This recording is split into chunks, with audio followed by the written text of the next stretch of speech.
The fear that gripped the galaxy. The year was 2147, and across the vast expanse of the galactic community, a creeping fear had begun to spread like a plague. Whispers of an ancient terror, long thought to be myth, had resurfaced. The Zarkili Dominion had awakened. They were not conquerors in the traditional sense. They did not seek territory, wealth, or resources. No, the Zarkili thrived on something far more sinister: fear. To them, terror was nourishment, and despair was their domain. When they entered a system, they did not immediately destroy it. Instead, they let their presence fester in the minds of those who lived there. They broadcasted nightmares directly into the subconscious of entire populations. They made governments crumble, soldiers desert, and entire planets surrender before a single shot was fired. The Kalarn Republic, the once proud Sulith coalition, even the warlike Drathian clans, all had fallen to fear. Entire fleets abandoned their posts at the mere sight of Zarkili warships, leaving their people defenseless. The Commonwealth, a once mighty alliance of interstellar races, now stood at the brink of collapse. Their unity was shattered, their courage drained, their very existence hanging by a thread. And yet, in the midst of all this, one species remained, unshaken: the humans. To most in the Commonwealth, humans were nothing more than a minor species, a relatively new entry into the galactic community, barely a century into spaceflight. Their technology was primitive, their fleets small, their worlds few.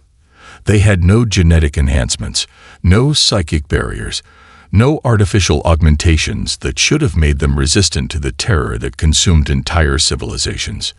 And yet, they did not break. At first, the other species thought it was an anomaly. Perhaps the Zarkili had simply not targeted humans yet. But as the Dominion spread further, encroaching upon human space, something extraordinary happened. The humans held the line. A Zarkili dreadfleet appeared above Solus III, a human colony on the edge of known space. A standard procedure dictated that within 5 days, the colony's inhabitants would be reduced to trembling husks, their minds shattered, their leaders begging for mercy. It had happened countless times before.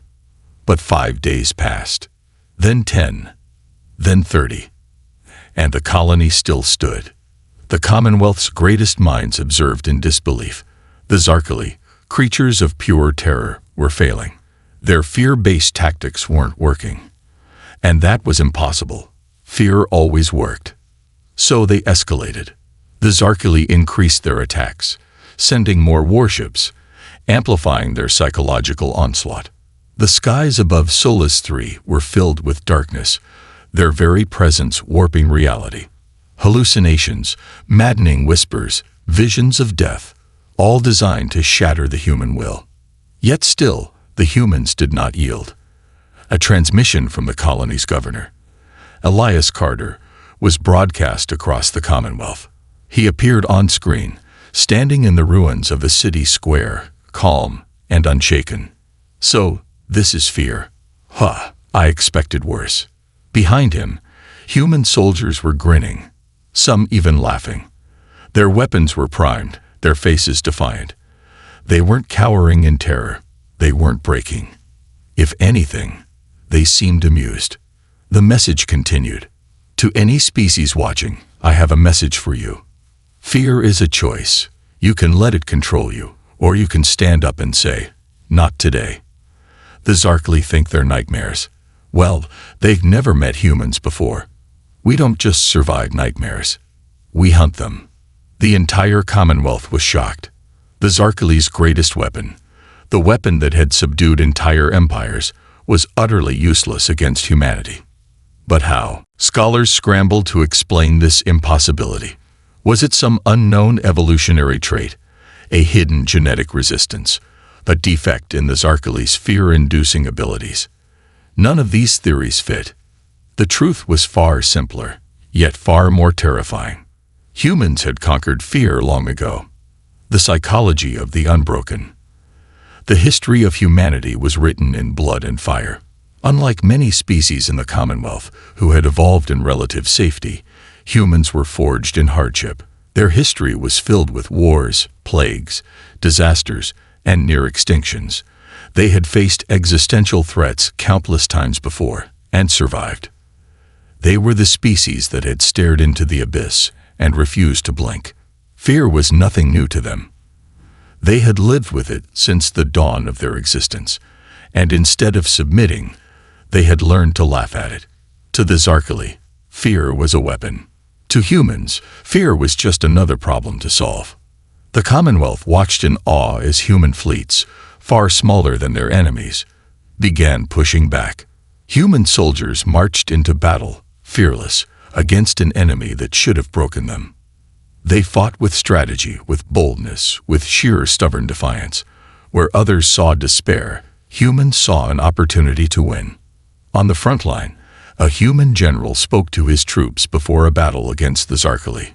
His speech was broadcast across the galaxy, sending chills down the spines of those who heard it. Fear. Fear is nothing. Fear is what we conquer. It's what we've been forged in.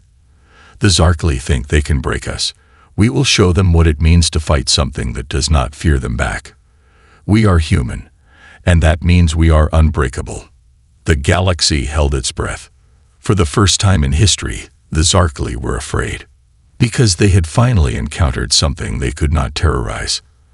And in that moment, as human ships launched their counterattack, a new truth was written in the stars. All fell to fear, except the humans. When fear met its end, the battle for Solus III had shattered the galaxy's understanding of war. The Zarkali Dominion, undefeated for millennia, had encountered something they could not comprehend. Humanity's defiance had not just resisted them, it had turned their greatest weapon against them.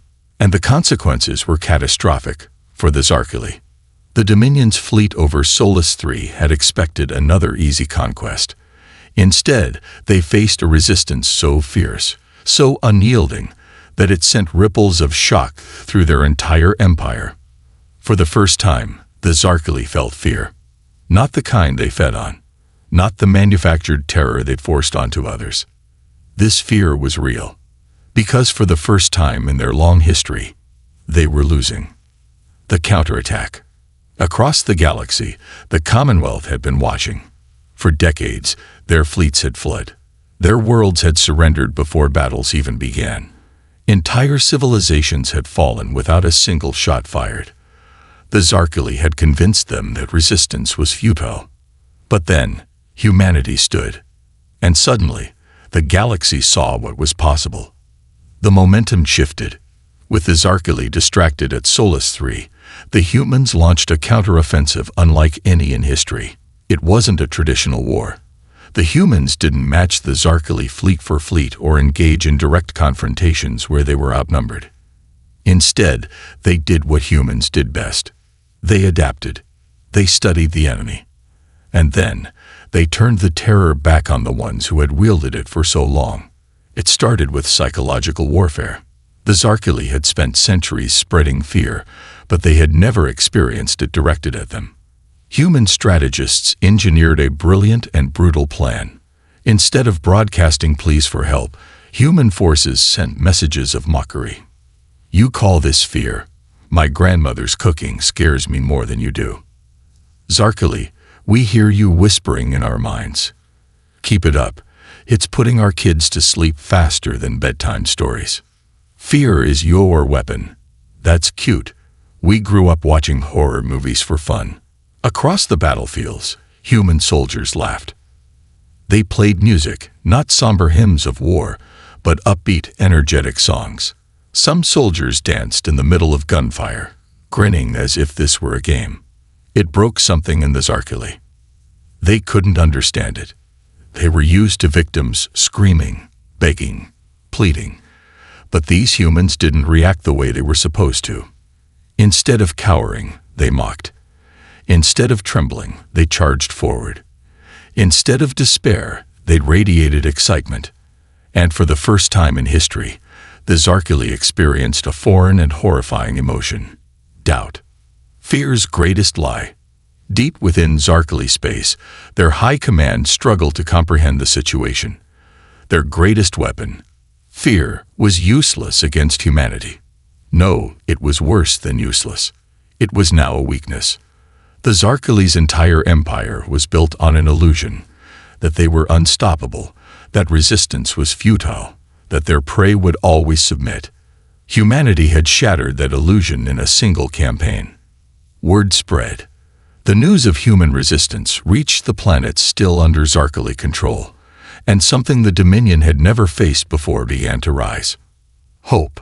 The species that had once surrendered without a fight now rose up. Rebellions ignited across occupied worlds. It started with small acts of defiance.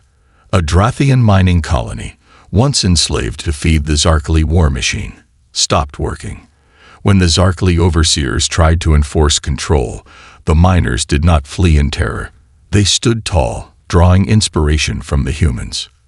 The overseers, creatures of psychological domination, suddenly found themselves outnumbered by beings who no longer feared them. They fled. That had never happened before. Then it happened again. And again. Entire planets revolted. And with each uprising, the Zarkali's power crumbled. Because fear only works if you believe in it, and humanity had exposed the greatest truth of all. The Zarkali weren't gods. They weren't unstoppable. They were just another enemy to defeat. The breaking point. The Zarkali were now in full retreat. Their empire, once unshakable, had become a crumbling husk of what it was. Their forces were no longer invincible, and their enemies knew it. The final blow came at Halos Prime, the Zarkali's most fortified stronghold. A combined fleet of humans and Commonwealth allies gathered outside its atmosphere. The Zarkali, desperate, unleashed their most powerful fear weapon, a planetary-scale psychic assault capable of breaking entire civilizations in minutes. It should have been unstoppable, but the humans had prepared. They jammed the frequencies. They hacked the psychic relays. They broadcasted counter-messages. And then, over every frequency, in every language, they sent a single sentence. "We do not fear you, but you should fear us." And then they attacked. The Zarkali fought with everything they had. But their forces, once reliant on terror, now faced an enemy that did not fear them. An enemy that never stopped. An enemy that did not break. The battle lasted 3 hours. Then it was over. The Zarkali surrendered. Their leaders, who had never known anything but dominance, were now prisoners of war. And the galaxy, once consumed by terror, was now free. Epilogue. The legacy of humanity. With the Zarkali dominion shattered, the Commonwealth found itself at a crossroads. The balance of power had shifted, and humanity stood at the center of it all. Leaders from 100 species gathered at the Galactic Council. The question was simple. Would the humans take control? Would they rule over those they had saved? Governor Elias Carter, now the face of humanity, stood before them and smiled. "We didn't fight for power. We fought to show the galaxy something simple. Fear is a lie. And as long as we breathe, we will make sure it never controls you again." And with that, humanity didn't claim dominance. They claimed something far greater. Respect. The species that had been underestimated, overlooked, and dismissed, had become the defenders of the galaxy. And whenever the stars whispered of fear again, the universe would always remember the species that refused to break. Commonwealth worlds panicked. The hope that had burned so brightly after humanity's victory flickered. Some wondered if this was a war that could not be won. Humanity had broken fear. But now, something worse had come to take its place. The decision that would define everything. The Galactic Council assembled in emergency session. Every species that had once rallied behind humanity now trembled again. But this time, humanity did not wait for approval. They did not hesitate. They acted. Governor Elias Carter stood before the council, his voice calm and unwavering. "We shattered an empire that ruled for millennia. We ended their reign of fear. And now they come to destroy us." He looked across the chamber, at the leaders of species who had once doubted humanity, then followed them into battle, and now look to them once again. They think they've learned from us. They think they've evolved beyond fear. They have no idea what we're capable of. The chamber fell silent. Then Carter leaned forward. His voice dropped lower, more intense. They want to burn everything. Then let's remind them what happens when humans refuse to die. The room erupted, because in that moment, the galaxy realized the truth.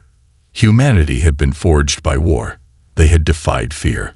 And if the Zarkali had truly evolved beyond it, then humans would show them what came after fear. Rage, defiance, the unbreakable fire of a species that would never kneel. And so, the next chapter in history began. A war like no other, because the Zarkali had come back stronger. But so had humanity. And this time, there would be no surrender. This time, the fight would end only when one side was erased. The war they never saw coming. The Zarkali had returned, twisted and reborn into something more terrifying than ever before. No longer conquerors, no longer masters of fear, they had become exterminators. And for the first time in recorded history, they fought with cold, precise efficiency, not arrogance. But they had made one fatal mistake. They believed that adapting beyond fear had made them invincible. They believed that without the psychological edge of terror, humanity would crumble. They failed to understand one simple truth. Humans didn't need fear to fight. They only needed a reason. And this war, this fight for survival, was reason enough. The first blow. The fall of Juno 4 had sent shockwaves across the Commonwealth. The system's defenses had been obliterated in 7 minutes. The fleet stationed there, one of humanity's finest, had been wiped from existence before they could even call for reinforcements. The Zarkali's message was clear. We are no longer here to rule. We are here to erase you. But if the Zarkali thought humanity would cower, if they thought this new terror would break them, they were about to receive the greatest shock of their existence. Because in response to Juno 4's destruction, humanity did not hesitate. They did not negotiate. They declared war. And this time, the galaxy did not hesitate to follow them. The Battle of Vega Prime. The first real engagement took place at Vega Prime, a critical Commonwealth stronghold. If it fell, the entire front line would collapse. Every strategist knew it. The Zarkali knew it. And yet, when the enemy fleet arrived, they found something different waiting for them. Not fear. Not panic. A trap. Admiral Naomi Voss of the UN Revenant had studied every piece of data on the new Zarkali fleets, their tactics, their attack patterns, their newfound aggression. She saw their weakness before they even knew it themselves. They think we'll break the same way their old enemies did. They think efficiency will crush us. They have no idea what we're capable of. The moment the Zarkali fleet dropped out of FTL, humanity struck first. No waiting for the enemy to make the first move. No defensive formations. The humans charged straight at them. Missiles and kinetic rounds tore into the Zarkali, ranks before they could even finish deploying. Squadrons of AI-assisted drones swarmed their flanks, weaving through their formations with precision. The Zarkali hesitated. For the first time in their new evolution, they encountered something they did not predict. They had prepared for fear. They had not prepared for pure, unrelenting fury. Vega Prime did not fall. It became the first human victory of the war. The unraveling of an empire. The defeat at Vega Prime shook the Zarkali warlords to their core. Their entire strategy had been built on the assumption that efficiency and ruthlessness would replace the need for fear. But they had overlooked something fundamental. Fear is a weapon, but it is also a chain. The old Dominion had relied on fear to control their own people, their own military, their own structure. The High Lords had ruled with an iron grip, ensuring obedience through terror. Without it, without the looming shadow of punishment, something unexpected happened. Dissent. Disorder. Cracks began to form in the warlords' ranks. Some of their commanders questioned the brutality of extermination.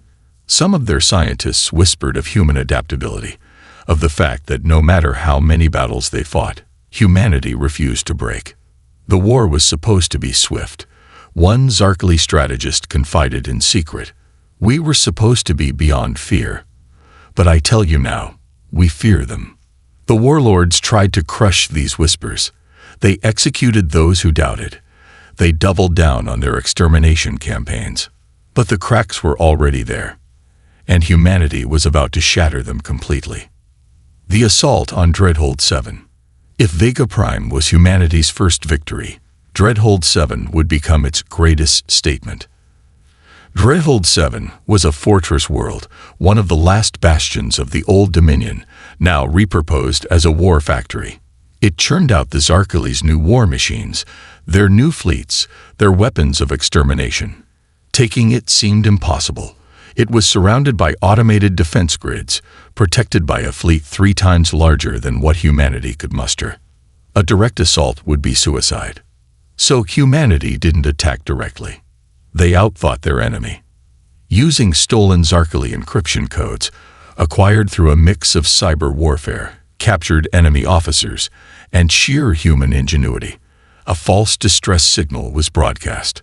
A Zarkali warship, seemingly damaged and requesting immediate assistance, appeared on Dreadhold 7's scanners. Weapons disabled. Hull breached. Requesting emergency dock for repairs. The warlords, still convinced of their own superiority, never questioned it. They let the ship dock.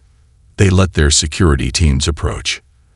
They never even considered that humans had learned to use deception just as well as they had.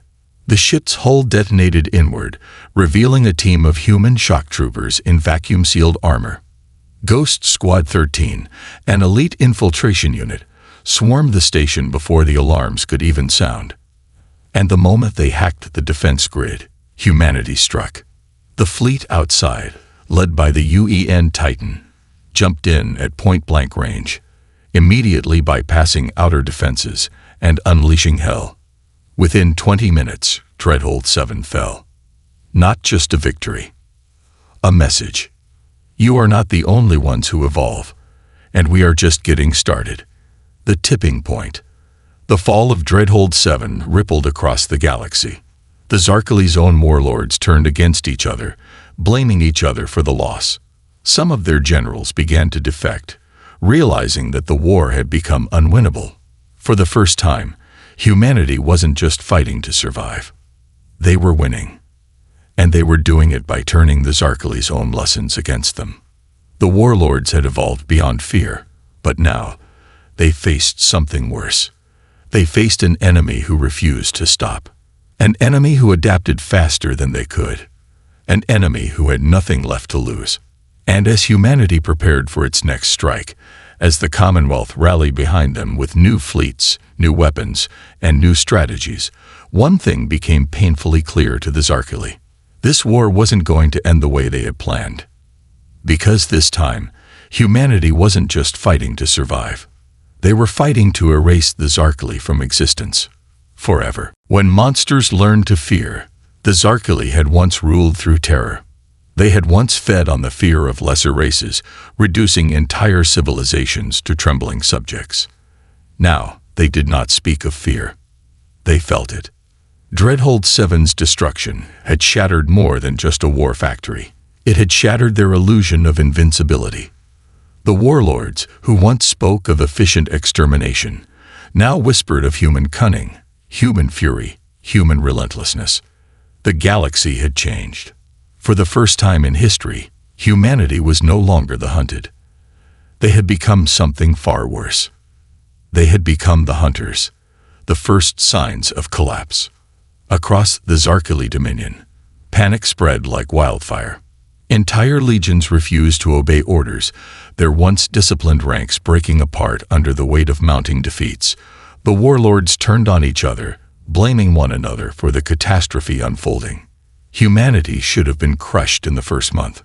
One warlord raged in a private war council. And yet, we bleed. We bleed. For the first time in their species' history, they faced an opponent who would not kneel, an opponent who did not beg, an opponent who did not fear, and that terrified them more than anything else ever had. Operation Eclipse. Humanity had won key battles, but the war was far from over. The Zarkali still controlled hundreds of worlds. Their fleets, though battered, still outnumbered humanity's 3-1. Victory required something more. Something final. Admiral Naomi Voss stood before the combined fleet of humanity and its allies, her voice carrying across the interstellar comms. They thought fear made them strong. They thought terror made them invincible. They have learned nothing. She paused. Now they will learn what it means to be hunted. Her plan was bold. Insane, even.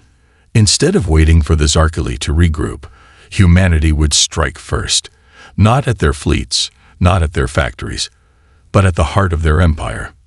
We are not going to fight their war. We are going to end it.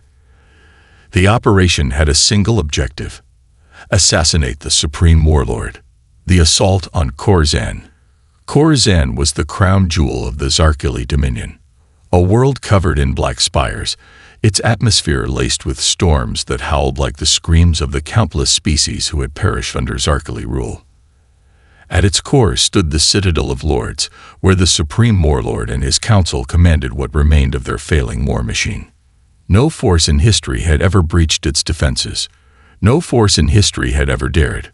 But humanity had never cared for history. The drop, silent, precise, unrelenting. The UN Revenant, humanity's most advanced stealth cruiser, drifted through the void, unseen by enemy scanners. Inside, Ghost Squad 13, the same unit that had cracked Dreadhold 7, prepared for their deadliest mission yet. Captain Elias Rains, their commander, checked his rifle one last time. He looked at his team, each soldier a weapon forged in the crucible of war. We go in. We make them bleed. We don't stop until their empire dies screaming. The drop pods launched, streaking through the storm-laden skies of Khorasan. They landed with a force that shattered the blackened ground beneath them. The hunt had begun. Inside the Citadel, Zarkali guards were elite, ruthless, unbreakable. Or at least they had been. Now they hesitated. Now they saw shadows moving in the darkness, shadows that spoke no words, shadows that killed without mercy. The warlords had spent centuries teaching fear. Now they were the ones learning it. The assault was surgical. Ghost Squad 13 carved through the Citadel like a blade through flesh. Security lines fell. Barricades shattered. The Supreme Warlord himself, a creature of power and cruelty, watched the security feeds in silent horror. Impossible, he whispered. They are only human. Then the power cut out. The last thing he heard was the hiss of an approaching blade. The end of an empire. When the Supreme Warlord's headless body was thrown from the highest tower of Khorasan, the message was clear. Your gods have fallen. Your empire is dust. The Zarkali broke. Without their leader, without fear to bind them, their war machine collapsed in weeks. Entire legions surrendered without a fight, their officers choosing slavery over the hell humanity had unleashed upon them. The last Zarkali warlords, once the terror of the stars, fled into exile, hunted like the beasts they once tormented. The war was over, and for the first time in history, the galaxy was truly free. Epilogue. The hunters remain. The war had been won, but humanity had changed. They had learned to fight without fear. They had learned to hunt without mercy. And now, the galaxy knew it. For generations, humanity had been seen as the underdogs, the weak ones, the ones who would bend to superior might. But now, whenever a new empire rose, whenever a new conqueror whispered of war, the galaxy remembered the Zarkali. They remembered the fate of those who tried to break humanity. And they whispered among themselves, "Do not provoke them. Do not wake the hunters. Do not let the humans come for you. Because if they did, there would be nowhere left to hide."